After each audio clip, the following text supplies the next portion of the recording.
Il y a encore quelques années, il fallait s'armer de patience pour connaître la suite de sa série préférée. Pour voir une série, on attendait une semaine, c'était nul. Aujourd'hui, quand Canal+ diffuse House of Cards, l'intégralité est disponible sur le replay. Et sur France Télévisions, quand la nouvelle saison de Broadchurch commence, on peut se repasser la première. Non, je vous arrête, on parle pas de moi. C'est la télévision de rattrapage, la catch-up pour les spécialistes. Une nouvelle façon de consommer de la télé qui rentre peu à peu dans les mœurs. En quelques mois, le nombre de personnes qui l'utilisent a presque doublé. Ce qui est important, c'est que cette catch-up permet aujourd'hui de s'affranchir et donne la liberté à ceux qui peuvent la consommer de consommer le programme qu'ils veulent, la chaîne qu'ils veulent, au moment où ils le veulent et sur l'écran, sur un autre écran que le poste de télévision. Donc, quelque part, d'individualiser sa consommation. C'est une évolution, c'est un nouveau marqueur de la consommation du média TV, mais ce n'est pas une révolution. Depuis l'année dernière, le replay est calculé dans l'audience générale d'un programme.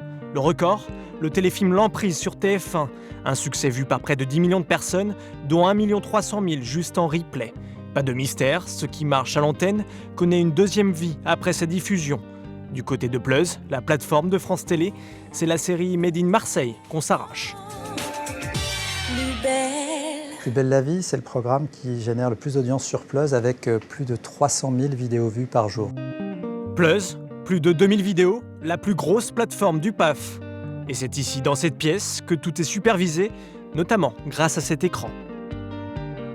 On voit l'acheminement depuis la sortie des chaînes de télé et jusqu'au replay. Une fois que la vidéo est postée, on voit que tout le processus est en vert et donc c'est que la vidéo est fonctionnelle et disponible sur Plus. Une fois posté, chaque programme ne reste pas indéfiniment en rattrapage. Nous acquérons les droits pour une durée de 7 jours suivant la diffusion à l'antenne. On acquiert ces droits auprès des producteurs ou des distributeurs.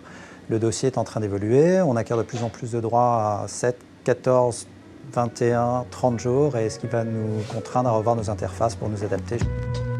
Des droits chèrement acquis que les chaînes veulent défendre à tout prix.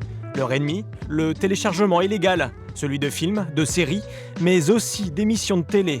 L'année dernière, Arte a fait supprimer ce lien proposant de télécharger les programmes de la chaîne. France Télé est en procédure contre ce site. Quant à celui-ci, il a été mis en demeure par TF1 et Canal+. Pour contrer le piratage, il faut continuer d'innover pour séduire de nouveaux clients. Du côté des opérateurs, comme ici Orange, on développe les offres multi-écrans. Voilà, et là, j'ai la possibilité de le regarder sur la tablette ou le regarder directement sur la télévision. La télé à la demande est devenue un enjeu stratégique. Nous avons à peu près un abonné sur 3 qui utilise tous les mois ces services. Ça a beaucoup augmenté ces dernières années. Sur 3 ans, l'usage de télévision à la demande a à peu près triplé sur l'ensemble de nos abonnés.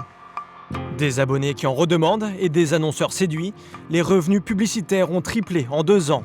Une publicité ciblée, personnalisée, qui correspond à vos goûts et vos programmes préférés. Mais là où vous visionnez 3 publicités en regardant The Voice en replay, vous en avez eu 70 en direct.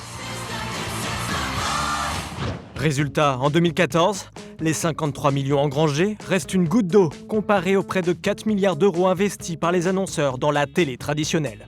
La télé du replay a encore du chemin à faire avant de rattraper sa grande sœur.